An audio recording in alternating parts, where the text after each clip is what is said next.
Soul Land 2 Chapter 499. Zhongli Wu tercengang. Hanya dari apa yang dia bisa lihat, ada lebih dari 3.000 master jiwa terbang di udara. Yang berarti setiap orang dari pasukan utama Heavenly Soul Empire yang bisa menggunakan alat jiwa tipe terbang. Apakah Kekaisaran Jiwa Surgawi melakukan upaya terakhir? Penatua ketiga berjalan dengan cepat di depan Zhongli Wu dan berbisik. Pemimpin tertinggi. Ledakannya seharusnya berasal dari tempat pasukan insinyur jiwa kedua ditempatkan.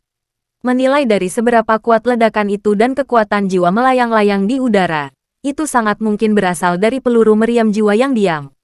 Petik 2. Zhongli Wu kaget sekaligus marah. Apa? Cangkang meriam jiwa yang diam? Bukankah Sun Moon Empire satu-satunya yang memiliki hal-hal yang sama mengerikannya dengan itu? Bagaimana Kekaisaran Jiwa Surgawi memiliki salah satunya?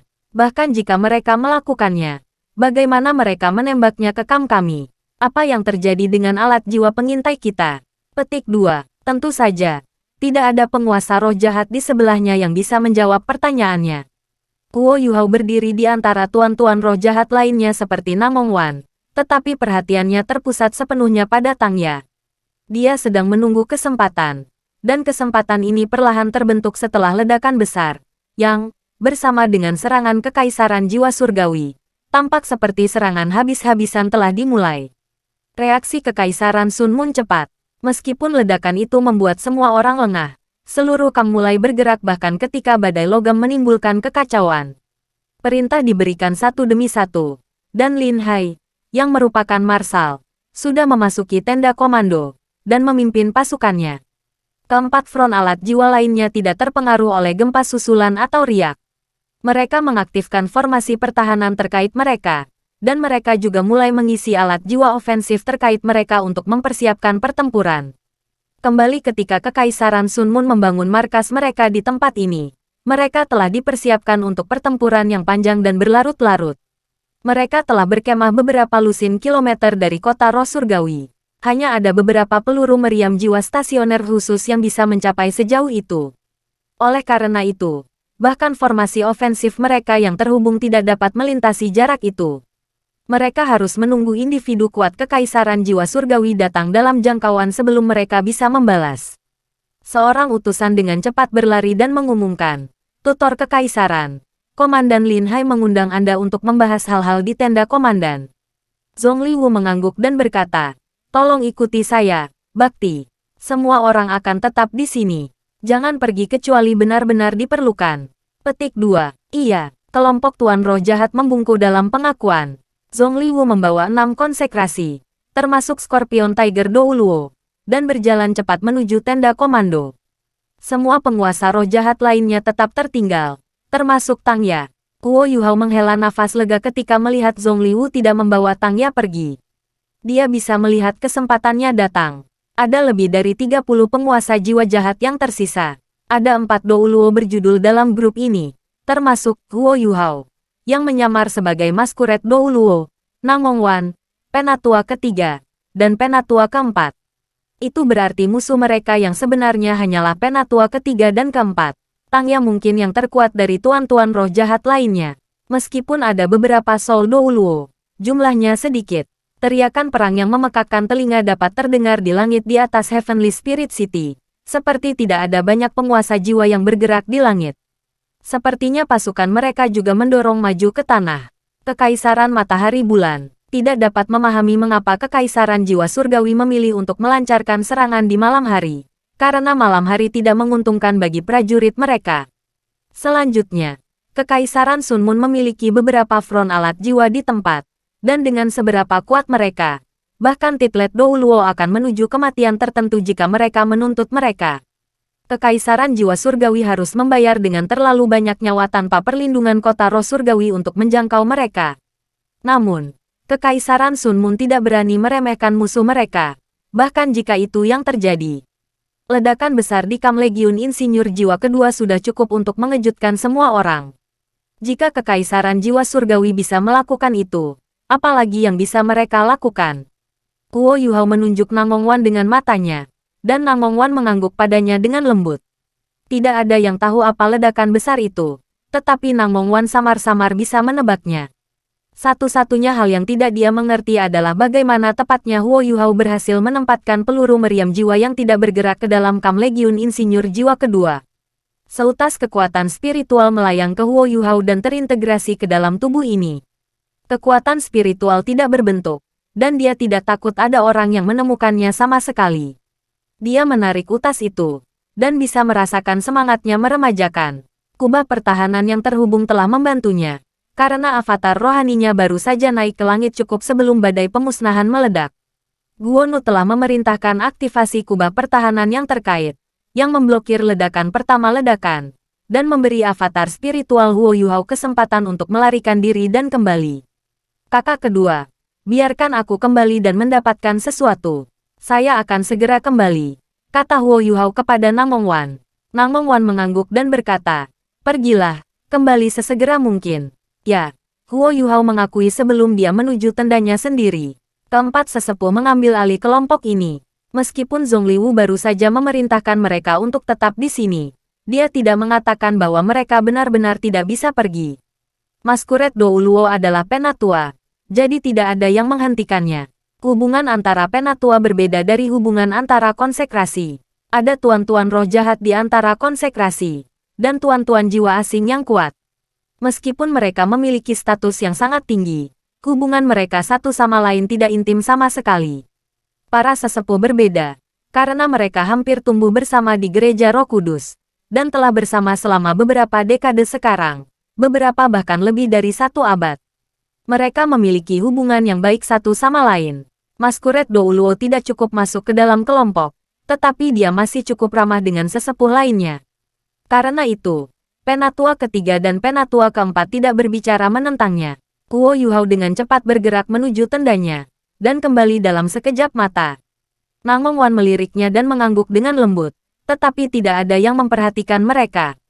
Tentara Kekaisaran Sun Moon sepenuhnya dimobilisasi. Tentara berkumpul dengan cepat, dan perintah militer diberikan satu demi satu dari tenda komando. Insinyur jiwa The Sun Moon Empire berkumpul di bagian depan alat jiwa, dan bahkan muncul di langit. Meskipun jumlah mereka jauh lebih sedikit dibandingkan dengan Heavenly Soul Empire, semua orang tahu bahwa insinyur jiwa memiliki keuntungan besar di medan perang melawan penguasa jiwa. Mereka adalah seluruh tubuh dengan alat jiwa mereka yang terhubung. Ledakan yang disebabkan oleh badai pemusnahan mulai surut dan menetap. Ledakan yang mengerikan telah menelan hampir 1/4 dari kam utama Kekaisaran Sun Moon. Meskipun hanya daerah-daerah di dekat pusat, ledakan telah mengalami kerugian besar. Ledakan itu membawa kekacauan dan kepanikan bagi seluruh pasukan.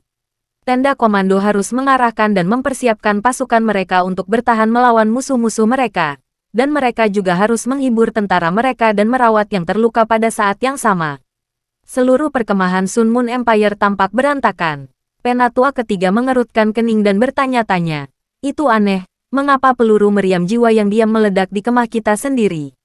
Mungkinkah itu kecelakaan? Tanya penatua keempat. Penatua ketiga menggelengkan kepalanya dan meliriknya dengan jijik. Kamu sangat bodoh. Legiun Insinyur Jiwa kedua bahkan tidak memiliki shell meriam jiwa stasioner dengan status mereka. Jadi bagaimana mungkin itu dipicu secara tidak sengaja? Bahkan Legiun Insinyur Jiwa peringkat binatang memiliki paling banyak, dan mereka berada di bawah perlindungan ketat. Kami bahkan tidak memiliki satupun di kam tentara kami karena 2 Legiun Insinyur Jiwa peringkat binatang menggunakan stok mereka dalam perang sebelum ini. Petik 2. Lalu apa yang terjadi? Tanya penatua keempat, bingung. Mungkinkah mata-mata menyelinap ke kam kami meskipun kami memiliki pertahanan yang ketat? Setidaknya, saya yakin tidak ada yang memiliki kemampuan itu. Petik 2. Nang Mongwan memotong dengan tepat dan berkata, dulu ketika 7 tua dan aku berkeliling Kekaisaran Jiwa Surgawi, kami menemukan bahwa orang-orang Akademi Shrek telah muncul. Mungkinkah ini mereka? Tampaknya kita telah mengalami kerugian yang sangat besar kali ini, dan pasukan insinyur jiwa telah menghilang begitu saja. Kami bahkan tidak berbicara tentang berapa banyak tentara normal yang telah hilang. Petik 2. Penatua ketiga mengerutkan kening lebih erat dan berkata, ya, tidak heran pemimpin tertinggi tidak membiarkan kita keluar. Kalau tidak, aku ingin melihat seperti apa kerang meriam jiwa yang diam itu. Petik 2. Nang Mongwan berkata, pemimpin tertinggi melakukan ini untuk kebaikan kita sendiri. Dia mengkhawatirkan keselamatan semua orang. Anda tidak perlu banyak bicara. Petik 2. Baik, Penatua ketiga memindai tuan-tuan roh jahat lainnya. Semua orang menundukkan kepala pada saat yang sama ketika mereka bertemu tatapannya. Kecuali untuk Tangya. Guo Yuhao berkata, "Kakak kedua, mengapa saya tidak melihat tenda komando? Saya ingin mencari tahu apa yang sedang terjadi." Petik 2. Nang Mongwan menjawab, "Pergilah. Tapi kurasa pemimpin tertinggi sedang tidak mood. Jadi sebaiknya kau berhati-hati." Petik 2. Iya, Guo Yuhao mengakui saat dia berjalan menuju tenda komando. Master jiwa jahat seperti mereka, terutama mereka yang berjuluk Douluo, memiliki status transenden di dalam kam tentara. Meskipun mereka waspada dan meningkatkan kewaspadaan, tidak ada yang berani menghentikan mereka.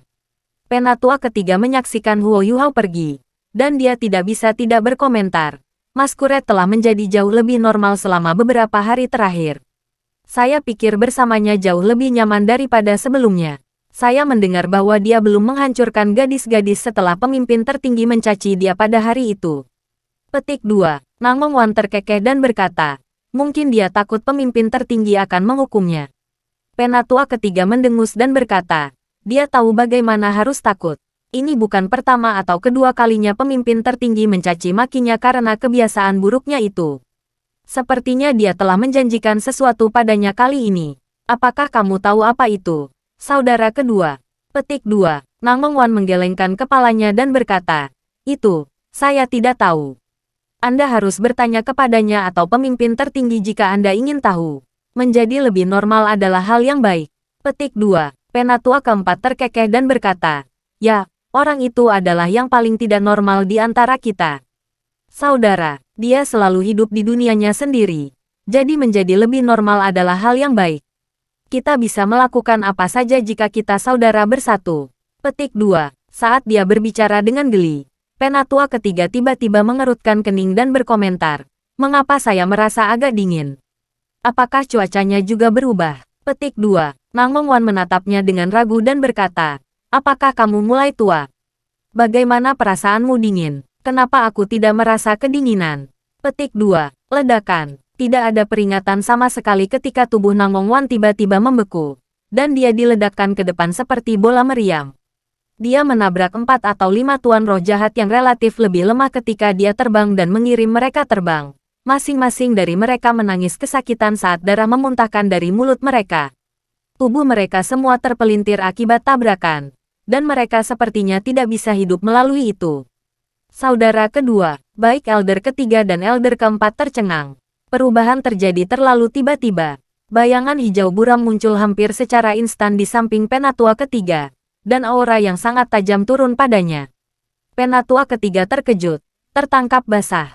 Dia percaya dirinya kuat, tetapi kekuatan jiwa musuhnya menindas dia begitu banyak sehingga dia sulit bernapas. Dia bertepuk tangan tanpa sadar saat dia mengaktifkan penghalang jiwa pelindung kelas 9 dan Invincible Barrier pada saat yang sama. Ledakan hebat bisa terdengar saat pelindung jiwa kelas 9-nya terkoyak. Cahaya keemasan berkedip terus-menerus pada Invincible Barrier-nya, dan sepertinya itu pecah berantakan. Masalah terbesar Invadable Barrier adalah bahwa ia hanya bisa dibuat di kelas 7. Itu lebih cocok untuk master jiwa yang relatif lebih lemah, dan itu paling efektif pada standar itu. Namun, itu jauh kurang efektif untuk dan melawan Titlet Douluo. Bayangan hijau berangsur-angsur terwujud. Itu adalah lagu Penatua. Penatua Song menerobos pertahanan eksternal Penatua ketiga dengan satu serangan. Serangannya kilat cepat karena bayangan hijau yang tak terhitung jumlahnya menelannya. Api keemasan menyilaukan menerangi langit di sisi lain. Panggilan Phoenix booming yang dalam terdengar saat Elder keempat diselimuti oleh api yang bercahaya. Netherworld Sword-nya terbang ke atas dan ke bawah. Tetapi dia hampir tidak bisa bertahan karena dia dipukuli terus-menerus. Siluet muncul pada saat yang sama di sekitar mereka, dan mereka dengan cepat melancarkan serangan terhadap tuan-tuan roh jahat, yang begitu terkejut sehingga mereka membeku secara naluriah. Orang-orang ini muncul terlalu tiba-tiba. 6 atau 7 tuan roh jahat terluka parah akibat serangan mereka begitu mereka muncul. Dan selain Nang Mongwan, yang dikirim terbang pergi, sepertiga dari kekuatan tuan roh jahat dicukur abis. Akademi Shrek adalah orang yang bertanggung jawab atas serangan mendadak ini. Menurut rencana Huo Yuhao, pertempuran ini harus dilawan dan diakhiri secepat mungkin. Guo Yuhao mengawal teman-temannya ketika dia kembali ke tendanya sebelum ini. Pemimpin tertinggi Gereja Roh Kudus memimpin 6 konsekrasi ke tenda komando. Jadi kekuatan keseluruhan Tuan Roh Jahat ini jauh lebih lemah. Bagaimana mungkin Guo Yuhao melepaskan kesempatan seperti itu? Serangan Heavenly Soul Empire hanya tipuan. Mereka tidak berniat bentrok langsung dengan benteng jiwa Sun Moon Empire. Dan serangan mereka terjadi pada waktu yang telah mereka sepakati. Untuk memastikan bahwa semuanya akan sempurna, Guo Yuhao memberitahu Putri Weina bahwa ada 2 poin kunci untuk operasi malam ini. Pertama, mereka harus menyetujui suatu waktu. Dan kedua, Kekaisaran Jiwa Surgawi harus menunggu sampai Kekaisaran Sun Moon berada dalam kekacauan dan berantakan dari ledakan. Kekaisaran Jiwa Surgawi hanya untuk meluncurkan serangan tipuan mereka ketika kedua hal terjadi. Jika ledakan itu tidak terjadi, maka tipuan itu harus dibatalkan. Rencana itu lebih sukses daripada yang mereka harapkan. Kekaisaran Jiwa Surgawi sangat gembira ketika mereka melihat ledakan yang kuat terjadi di kamp Kekaisaran Sun Moon.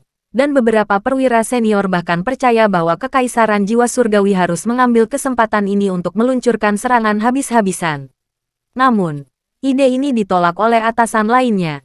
Dengan Weina di pucuk pimpinan, Kekaisaran Jiwa Surgawi tidak akan melancarkan serangan seperti itu kecuali mereka memiliki kepercayaan mutlak, karena mereka tidak mampu mempertahankan kerugian. Tentara di luar kota Roh Surgawi adalah yang terakhir dari apa yang bisa dikerahkan Kekaisaran Jiwa Surgawi. Dan jika mereka kehilangan kekuatan ini, maka Kekaisaran Jiwa Surgawi tidak akan bisa pulih. Guo Yuhao menggunakan imitation untuk membawa semua orang keluar dari tendanya. Dan dengan perlindungan dari imitation dan kekuatan spiritualnya yang hebat, bahkan tidak berkuasa Titlet Douluo seperti Penatua ketiga dan Penatua keempat menyadari apa yang terjadi. Tentu saja, agar itu terjadi, Namong Wan harus melakukan apa yang perlu dia lakukan. Dia diam-diam melepaskan kekuatan jiwanya ketika mereka bercakap-cakap dan menciptakan penghalang di belakang mereka, dan berusaha semaksimal mungkin untuk memblokir perasaan mereka tentang lingkungan mereka. Memungkinkan Akademi Shrek untuk menyergap mereka seperti itu ketika mereka bergerak. Apa yang sedang dilakukan Guo Yuhao? Dia punya tugas penting. Banyak pejabat senior Kekaisaran Sun Moon dan beberapa individu Gereja Roh Kudus yang paling kuat berkumpul di tenda komando, yang pertempuran mereka terjadi tidak jauh dari sana. Rencana mereka harus ditinggalkan sebelum waktunya jika pemimpin tertinggi datang untuk menyelamatkan teman-temannya, jika dia menyadari ada sesuatu yang salah. Selanjutnya, hidup mereka akan dalam bahaya. Oleh karena itu, Guo Yuhao pergi ke tenda komando untuk menempatkan penghalang spiritual di luarnya, dan memotong undulasi kekuatan jiwa dan suara dari dunia luar. Bahkan Penatua Song dan Yan Shaoze akan kesulitan melakukan ini, karena mereka harus menyelesaikan tugas itu dengan kekuatan jiwa, dan gelombang kekuatan jiwa terlalu mudah ditemukan. Guo Yuhao dapat mengandalkan kekuatan spiritualnya yang tangguh, dan dengan imitasi, domain interferensi spiritualnya, dan kontrolnya yang sangat kuat atas kekuatan spiritualnya, menyelesaikan tugas ini jauh lebih mudah. Guo Yuhao tampaknya pergi dengan tenang dan santai, tapi dia sudah menggunakan kekuatan penuhnya. Dia telah meninggalkan avatar spiritual tersembunyi di medan perang, dan menggunakan imitasi melalui avatar spiritualnya untuk menyembunyikan semua orang dari Shrek. Di sisi lain, ia telah mencoba yang terbaik untuk membentuk penghalang spiritual terkuat yang dapat ia bayangkan sehingga ia dapat sepenuhnya memisahkan tenda komandan dari dunia luar, supaya Zhongli Wu tidak akan menemukan apa yang terjadi di sini. Guo Yuhao jelas bahwa dia tidak bisa melakukan ini terlalu lama, karena jika dia ingin memotong gelombang suara dan kekuatan jiwa, dia harus memotong segalanya, dan itu akan relatif tenang di dalam tenda komando. Zhongli Wu mungkin tidak akan menyadari apa yang terjadi dalam waktu singkat, tapi itu sulit dikatakan jika waktu yang lebih lama berlalu. Penatua ketiga dan Penatua keempat ditekan dalam sekejap ketika Shrek meluncurkan serangan habis-habisan. Lagi pula, mereka menghadapi dua Douluo Transcendent, dan itu terutama benar ketika Penatua Song adalah Douluo Transcendent peringkat 97. Tidak sulit membayangkan kekuatan bertarungnya dengan kecepatannya yang luar biasa. Tetapi tuan-tuan, roh jahat memang memiliki keuntungan yang cukup dibandingkan dengan tuan-tuan jiwa lainnya dengan peringkat yang sama. Penatua ketiga dan Penatua keempat tidak sepenuhnya terlindas meskipun mereka berada pada posisi yang sangat tidak menguntungkan. Sebuah penghalang yang menyerupai jaring petir muncul di sekitar Penatua ketiga dan memblokir serangan tanpa henti dari Penatua Song. Itu adalah alat jiwa yang dia gunakan untuk melindungi dirinya sendiri. Judul The Third Elder adalah Dark Lightning, The Dark Lightning Douluo, dan dia adalah seorang insinyur jiwa pada saat yang sama. Dia telah menyatukan jiwa bela dirinya dengan alat jiwa yang telah dia ciptakan sendiri, dan memiliki seperangkat kemampuan bertarung yang unik. Dia memperkuat kekuatan keterampilan jiwanya dengan alat jiwa, dan semua serangannya memiliki kekuatan Dark Lightning. Petir gelap ini memiliki elemen petir yang tangguh bersama dengan seutas benang kejahatan. Kejahatan yang hanya bisa diserap dari tumpukan orang mati. Kekuatan Penatua ketiga menjadi lebih kuat ketika ada lebih banyak orang mati di sekitar. Badai pemusnahan baru saja membunuh banyak insinyur jiwa dan tentara dalam ledakan itu. Dan semua aura gelap dan jahat itu tidak jauh dari tempat ini. Penatua ketiga bisa menyalurkan sebagian dari itu. Dan dia menggunakan kekuatan penuhnya saat dia melepaskan Dark Lightning-nya dan melepaskan segala macam alat jiwa pelindung. Hanya saat itulah dia nyaris tidak dapat melindungi hidupnya di bawah serangan Penatua yang cepat dan ganas. Tetapi Penatua ketiga merasa sangat pahit. Tidak butuh waktu lama sebelum Penatua Song merusak satu dari 3 alat jiwanya yang terkuat. Sementara 2 alat lainnya juga memiliki masalah untuk berbagai tingkat di bawah serangan hebat Penatua Song. Kerugian ini sendiri membuatnya sakit hati. Situasi Elder keempat bahkan lebih buruk daripada Elder ketiga. Gelar keempat tetua adalah Netherworld, Netherworld Douluo, dan jiwa bela dirinya adalah Netherworld Sword. Saat itu, dia telah bekerja sama dengan Penatua ketiga dan memaksa Huo Yuhao untuk membakar laut rohaninya untuk melarikan diri. Tapi dia sekarang menghadapi dekan Departemen Jiwa Bela Diri Akademi Shrek, murid tertua Kaisar Naga Douluo Muen, dan pewaris selanjutnya di Paviliun Dewa Laut. Yan Shaoze berada satu peringkat di bawah Penatua Song dalam hal kultivasi, tetapi potensinya jauh lebih besar. Saat itu, Muen memiliki harapan bahwa dia bisa menjadi Douluo utama, karena hanya Ultimate Douluo yang layak menjadi master dari Paviliun Dewa Laut. Jiwa bela diri Yan Shaoze, Radiant Phoenix, memberinya gelar Radiant Phoenix Douluo. Radiant Phoenix-nya adalah perpaduan antara cahaya dan api, seperti naga suci Bei Bei yang merupakan perpaduan antara cahaya dan kilat. Meskipun dia tidak memiliki jiwa bela diri ultimate murni, kombinasi elemen cahaya dan api adalah lawan yang fantastis untuk kemampuan Netherworld Douluo. Ada jarak yang sangat besar antara budidaya mereka pada saat yang sama. Netherworld Douluo sudah berdarah di seluruh wajahnya. Dan dia menderita luka yang relatif parah saat dia berjuang untuk hidupnya. Dia tidak ragu-ragu untuk membakar kekuatan jiwanya, dan dia menyalurkan inti jiwanya ke tingkat setinggi mungkin sebelum dia bahkan bisa membela diri terhadap serangan Yan Shaoze. Namun, bahkan jika dia bisa tetap hidup pada akhirnya, dia akan sangat terluka sehingga kultivasinya mungkin akan mengalami kemunduran. Akademi Shrek telah mendapatkan keuntungan absolut dalam 2 pertempuran ini. Sementara pertempuran lainnya tidak dianggap terlalu sulit. Alasan untuk itu adalah karena Shrek memiliki, selain 2 transenden Douluo, seekor binatang buas. Raja beruang es, Bai kecil, adalah yang terakhir untuk bergerak, karena dia membutuhkan waktu untuk mengisi serangannya. Ketika dia berjalan keluar dari imitasi Huo Yuhao, badai salju yang hebat melolong dan mendatangkan malapetaka. Di bawah kendalinya yang disengaja, badai salju hanya dipertahankan di sekitar tuan-tuan roh jahat, dan melaju ke arah mereka. Saat itu, dia telah membawa Blizzard-nya turun dari langit dan menahan seluruh Fire Phoenix Soul Engineer Legion. Dia sekarang melepaskannya dari tanah, dan kekuatannya jauh lebih menakutkan. Namun, Huo Yuhao takut badai salju itu akan terlalu kuat, dan pemimpin tertinggi Gereja Roh Kudus akan terkejut. Oleh karena itu, dia telah meminta Little Bai untuk mengurangi kekuatan badai saljunya. Kalau tidak, badai salju akan lebih menakutkan. Bai kecil hampir menindas tuan roh jahat lainnya sendirian. Kesenjangan dalam kultivasi mereka dan kekuatan Ultimate Ice yang menakutkan berarti bahwa para penguasa jiwa jahat, yang hanya Soul Douluo yang terbaik, hanya bisa berjuang untuk melindungi hidup mereka. Tim Shrek Academy muncul terlalu tiba-tiba. Para penguasa jiwa jahat tidak berharap, bahkan dalam mimpi terliar mereka, bahwa begitu banyak musuh akan muncul di area inti kamp Kekaisaran Sun Moon, dan bahwa musuh mereka akan sangat kuat. Mereka tertangkap basah saat bepergian. Tangya mungkin yang paling tenang dari semua tuan roh jahat. Dia bereaksi segera setelah Namong Wan dikirim pergi. Cahaya biru gelap berkedip di tubuhnya dan 8 cincin jiwa dengan cepat muncul di sekitarnya. Dia sebenarnya memiliki 7 cincin hitam dan 1 cincin merah. Tidak ada yang tahu bagaimana gereja Roh Kudus telah membantu cincin jiwanya berevolusi seperti itu. Dark Blue Silver merambat segera meledak di udara satu demi satu saat mereka melecut menuju Penatua Song dalam upaya untuk membantu Penatua ketiga berurusan dengannya. Tetapi seberapa kuatkah lagu Penatua? Green Shadow Godly Eagle-nya adalah tipe angin.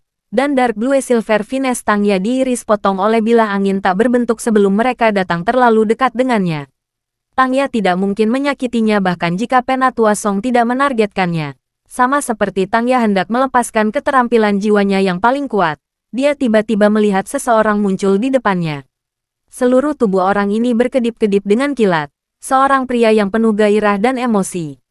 Dia baru saja akan melepaskan serangan dengan kekuatan penuh, tetapi untuk beberapa alasan, dia membeku ketika melihat pria ini, dan tidak melepaskan keterampilan jiwanya berikutnya. Xiao, ya, suara Bei Bei bergetar. Terdengar seperti rengekan. Dia tidak bisa mengendalikan emosinya sama sekali ketika dia melihat Tangya. Tangya masih secantik dulu, tapi dia tidak memiliki keaktifan dan energinya dari sebelumnya, dan tampak seperti patung, seperti orang mati yang berjalan. Kuo Yuhao sudah melihat seperti apa Tangya, tetapi dia tidak berani memberitahu Bei Bei, karena dia takut Bei Bei akan sedih. Bei Bei sekarang bisa merasakan hatinya berdenyut sakit saat dia melihat seperti apa Tangya. Xiao ya, aku Bei Bei. Apakah Anda ingat saya? Air mata mengalir di pipi Bei Bei tanpa terkendali. Dan meskipun dia melepaskan jiwa bela dirinya, dia tidak punya keinginan untuk bertarung sama sekali. Seluruh tubuhnya hanya bergetar di depannya. Air mata tidak datang dengan mudah dari pria sejati. Sejak Xiao Ya hilang, Bei Bei telah mengalami siksaan yang menyiksa di dalam hatinya. Dia percaya bahwa itu adalah kesalahannya karena tidak merawat Xiao Ya bahwa dia telah berakhir di tangan gereja Roh Kudus. Terakhir kali mereka bertemu adalah di panggung kompetisi. Ketika Tangya menggunakan Blue Silver Tyrant Spear dan menusuknya, dia benar-benar ingin melepaskan dan membebaskan dirinya sendiri. Dia benar-benar bersedia, bahkan jika dia harus mati dalam pelukan Tangya. Ini adalah kedua kalinya mereka bertemu setelah waktu itu. Sekarang di antara prajurit tanpa akhir, dan dalam kegelapan malam. Bei Bei menatap Tangya, yang seperti zombie, dan dia tidak bisa mengendalikan emosinya sama sekali. Tangya menatap Bei Bei, yang memiliki air mata menutupi seluruh wajahnya. Dia tampak agak beku juga, tapi tangannya masih perlahan naik ke arah Bei Bei. Matanya tiba-tiba menjadi dingin pada saat berikutnya. Dan bayangan biru gelap yang tak terhitung menerjang Bei Bei. Bei Bei hanya berdiri di sana, tidak bergerak. Dia masih tidak percaya bahwa Tangya akan menyakitinya, bahkan pada saat seperti ini. Apa yang kamu lakukan, Bei Bei? Susanshi berteriak kaget, dan cahaya keemasan muncul di depannya pada saat berikutnya. Sebuah perisai besar melindungi Bei Bei di belakangnya, menghalangi semua bayangan biru yang cocok untuknya. Tubuh Bei Bei bergetar ketika dia membentak Susanshi, yang bergegas ke sisinya. Jangan ikut campur, Sanshi. Saya tidak percaya Xiao Ya akan membahayakan saya. Petik 2. Susanshi menjawab dengan marah. Apakah kamu gila? Tidak bisakah kamu melihat bahwa dia telah dicuci otak, dan pikirannya dikendalikan? Kita harus pergi secepat mungkin. Adik junior tidak bisa menjaga itu terlalu lama. Apa jenis permainan romantis yang kamu mainkan sekarang? Jika Anda ingin memindahkan Xiao Ya dan membiarkannya pulih, Anda harus menunggu ketika semua orang telah kembali dengan selamat. Kenapa kau begitu kacau? Apakah Anda mencoba membunuh semua orang? Petik 2. Susanshi tidak berhenti ketika dia berteriak marah pada Bei Bei. Perisai Xuanwu-nya menjadi dinding perisai saat ia memblokir semua serangan daerah dari rumput Blue Silver gelap Tangya. Meskipun Tangya sudah menjadi Douluo jiwa dengan 8 cincin, kekuatan Susanshi telah meningkat secara eksponensial sejak dia bergabung dengan rohnya. Kura-kura emasnya melayang di sampingnya, dan itu melepaskan lingkaran cahaya keemasan satu demi satu yang sangat meningkatkan perisai Xuanwu-nya. Bei Bei tertegun sejenak setelah Susanshi memarahinya. Namun, beberapa kejelasan akhirnya kembali ke matanya ketika dia berkata, "Maaf, saya salah." Dia dengan cepat keluar dari balik perisai Susanshi saat dia berbicara. Dan dia menerkam tepat pada Tangya di tengah-tengah kilatan keemasan, melepaskan Radiant Holy Dragon miliknya. Bei Bei menggunakan Thunder Rose Dragon Claw, skill jiwanya yang pertama, dan menebas Tangya saat ia menggunakan Thunderbolt yang kuat, skill jiwanya yang kedua, pada saat yang sama. Ribuan kilat menembus langit ketika mereka memotong rumput gelap-gelap di udara. Seekor kuda putih elegan yang berkedip dengan cahaya keemasan muncul di hadapan Bei Bei, dan sisik naga segera menutupi tubuh Bei Bei. Itu adalah roh Bei Bei, kuda naga langitnya. Saat itu, Blue Lightning Tyrant Dragon milik Bei Bei telah resmi berevolusi menjadi naga suci Radiant setelah ia bergabung dengan Heavenly Dragon Horse. Aura Bei Bei sekarang membengkak saat rohnya muncul. Meskipun dia tidak menggunakan tubuh sejati jiwanya, kekuatan bertarungnya sudah mendekati standar itu dengan dukungan Heavenly Dragon Horse. Mata Tangya sedingin es dari awal sampai akhir.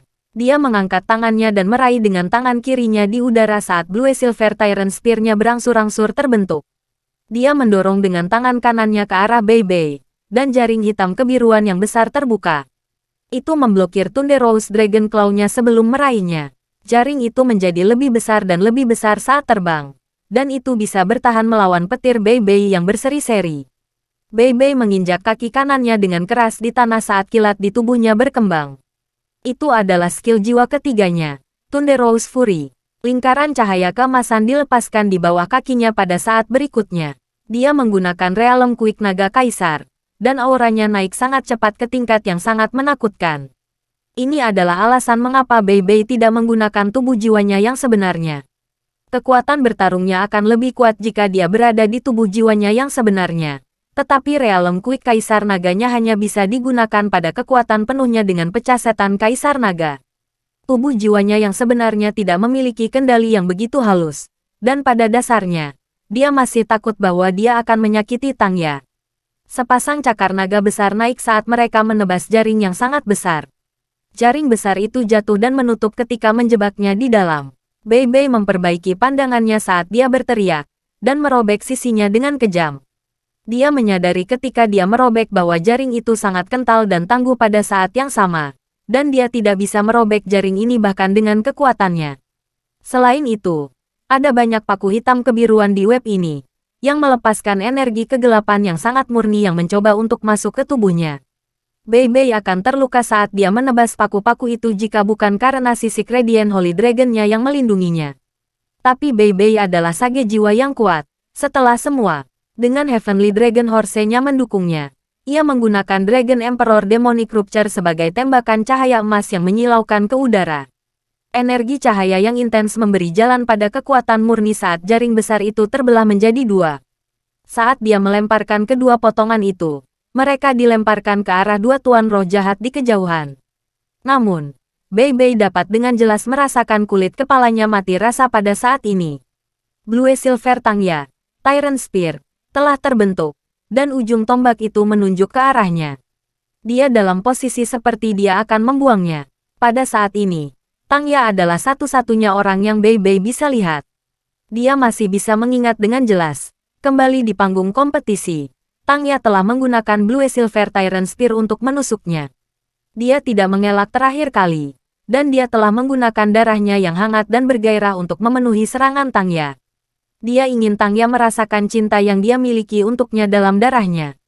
Saat itu, Bei Bei merasa bahwa Tangya tampaknya memulihkan sebagian dari ingatannya dari panggilan berulangnya. Mereka hampir berada dalam situasi yang persis sama pada saat ini. Banyak emosi muncul di pikiran Bei Bei saat dia menghadapi Blue Silver Tyrant Spear sekali lagi. Tangya mencengkeram Blue Silver-nya Tyrant Spear ketika dia menatap pria yang baru saja membelah spiderweb dindingnya. Dia tampak tertegun sejenak, dan matanya yang sedingin es mengalir dengan sedikit keraguan. Susanshi tiba di samping Bei Bei dengan satu langkah. Dia tidak takut pada Blue Silver-nya Tyrant Spear, dan perisai Xuanwu-nya sudah siap. Sanshi, Bei Bei tiba-tiba menggeram. Apa? Susanshi berbalik padanya. Bei Bei menatapnya dalam-dalam dan berkata, serahkan ini padaku. Percayalah kepadaku. Susanshi bergetar ketika dia berkata dengan sungguh-sungguh. Bei Bei. Bei Bei menurunkan suaranya. Percayalah kepadaku. Susanshi menarik napas dalam-dalam. Dia memegang perisai Xuanwu emasnya saat dia melangkah mundur. Namun, dia tidak meninggalkan pertempuran. Raja Beruang Es, Bai Kecil, mengendalikan seluruh medan perang. Prajurit Shrek Academy memiliki keunggulan mutlak meskipun jumlah mereka sedikit. Yang paling menakutkan dari Sekte Tang adalah Ji Juechen dan Ye Guyi. Pedang penghakiman Ji Juechen melepaskan niat pedang yang tangguh, dan setiap ayunan pedangnya adalah mimpi buruk bagi tuan-tuan jiwa jahat itu. Situasi Ye Guyi bahkan lebih baik. Jiwa bela dirinya adalah malaikat suci, sedangkan tipenya tidak ringan. Sebaliknya, jiwa bela dirinya adalah jiwa bela diri tipe suci. Auranya akan diperkuat setiap kali dia membunuh guru jiwa jahat. Dan di sini, dia segera melampaui kekuatan sage jiwa yang normal. Jiwa bela diri Ye Guyi adalah salah satu yang terkuat dalam seluruh Tang Sekte. Dalam hal hanya jiwa bela dirinya mungkin melampaui salah satu dari milik Wo Yuhao. Unsur kekudusan yang terkandung dalam malaikat suci sangat langka, dan dilahirkan untuk berperang melawan kejahatan. Malaikat suci akan diperkuat setiap kali ia membunuh sesuatu yang jahat. Ye Guyi baru saja membantai kaisar jahat yang jahat, menghilangkan jiwa bela dirinya menjadi debu dan ketiadaan. Apa yang dia dapatkan dari pembunuhan ini setara dengan berkultivasi sendiri selama 3 bulan. Itu tidak mudah untuk menemukan sesuatu yang jahat dari hari ke hari.